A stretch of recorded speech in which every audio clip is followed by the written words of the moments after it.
ஒரு ஃப்ரீடம் எவ்வளோ முக்கியன்ட்டு independence day அதுவுமா உங்களுக்கு சொல்ல வேண்டிய அவசியமே இல்லை. அரௌண்ட் நம்ம எல்லாம் அந்த ஃப்ரீடமை கடந்து தான் வந்திருப்போம். இப்போ ஓரளவுக்கு நம்ம எல்லாருமே ஃப்ரீடமாக தான் இருக்கும். அப்படியே அனிமே சைடில் ஃப்ரீடம் அண்ட் எமோஷன் வார் பேஸ்டான ஒரு 5 அனிமே தான் நான் இன்னைக்கு உங்களுக்கு சஜஷன் லிஸ்ட்டில் சொல்ல போகிறேன். இந்த 5 அனிமே பார்த்ததுக்கப்புறம் உங்கள் மைண்ட் செட்டே டிஃப்ரெண்ட்டாக இருக்கும். 5மே டாப் நாச்சான தரமான அனிமே. மிஸ் பண்ணாதீங்க. இந்த ரெக்கமெண்டேஷனை ஃபுல்லாக பார்த்துட்டு இதில் எந்த அனிமையில் சொல்லிக்கிற freedom and way of social activities உங்களுக்கு பிடிச்சிருந்ததை மறக்காமல் கமெண்ட்டில் டிஸ்கஸ் பண்ணுங்கள். ஃபர்ஸ்ட் நம்ம பார்க்க போகிறது ஒன் பீஸ்ன்றது நீங்கள் எல்லாரும் நினச்சிட்டு இருக்கலாம். அந்த ஒன் பீஸ்ன்ற அந்த புதையலை தேடி தான் எல்லாரும் போகிறாங்க. இது ஒரு ஷோனன் அனிமியாச்சு ப்ரோன்ட்டு. இது ஒரு ஷோனன் அனிமி தான். இதில் ஃப்ரீடம் இருக்குது. ஒரு சிங்கிள் பர்சனல் ஃப்ரீடமை பற்றி தான் இந்த அனிமியில் சொல்லியிருப்பாங்க.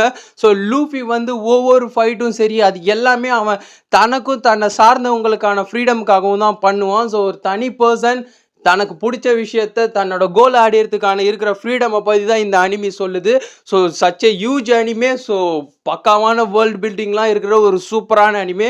ஒன் பீஸை பற்றி நான் சொல்ல வேண்டியதில்லை. பார்த்துருந்தீங்கன்னா எத்தனை பேர் அக்செப்ட் பண்ணுறீங்க கமெண்ட்டில் சொல்லுங்கள். செகண்டாக நான் சொல்ல போகிறது ஹெவன்லி டெலியூஷன். இந்த லிஸ்ட்டில் இருக்கிறதுலே ரொம்ப ஷார்ட்டஸ்ட் அனிமேனா இந்த ஹெவன்லி டெலியூஷன் அனிமி தான். வெறும் 12 எபிசோட் தான். இதை பொறுத்த வரைக்கும் இதோட கான்செப்டே சர்வைவல் ஆஃப் ஃப்ரீடம் பற்றி தான் சொல்லும். இன்சைடர் அவுட் சைடர்ன்ட்டு 2 பேர் இருப்பாங்க. இன்சைடர்னு இருக்கவங்க ஒரு ஃபேக் பேரடைஸ் மாதிரி அவங்களுக்கு எல்லாமே கிடைக்கும். அவுட் சைடில் இருக்கிறவங்க ரொம்பவே சர்வை பண்ணுறதுக்கே கஷ்டமாக இருப்பாங்க. ஒரு சைஃபை கான்செப்ட் பேஸ் பண்ண அனிமே. Must watch anime. பார்க்காதவங்க கண்டிப்பாக பார்த்துருங்க. நெக்ஸ்ட் தேர்ட் பிளேஸ் சொல்ல போகிறது வின்லாண்ட் சாகா. வின்லாண்ட் சாகா ஒரு பயங்கரமான பீக் அனிமேங்க. அதை பற்றி சொல்கிறதுக்கு வார்த்தைகளே இல்லை. பார்த்தவங்களுக்கு தெரியும் ஒரு லெஜெண்டரி அனிமே. அதை புரிஞ்சுக்கிறதுக்கே ஒரு தனி மைண்ட் செட் வேணும். அப்பாவை கொண்டு சாவடிக்கிறதுக்கு போன தோர்ஃபின் ரிவெஞ்ச் எப்பவுமே பீஸுக்கு வழிவகுக்காது. பீஸ் தான் ஃப்ரீடமுக்கு வழிவகுக்குன்னு முடிவு பண்ணி எல்லாத்தையும் விட்டுட்டு ஒரு பீஸ்ஃபுல்லான லைஃப்பை வாழ்றது சூப்பராக சொல்லிக்கிற அனிமி தான் வின்லாண்ட் சாகா. பார்க்காம இருந்தீங்கன்னா கண்டிப்பாக பாருங்கள். நெக்ஸ்ட் நம்ம பார்க்க போகிறது 86.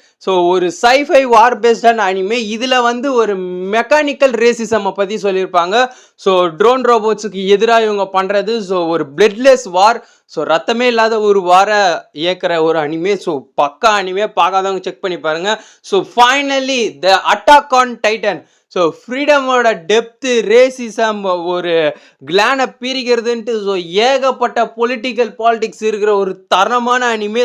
இந்த அனிமே எல்லாருக்கும் கண்டிப்பாக தெரிஞ்சிருக்கும். தெரியாதவங்க கண்டிப்பாக பார்த்துருங்க. ஃப்ரீடமோட இம்பார்ட்டன்ஸ் உங்களுக்கு இந்த அனிமையில தெரியும்.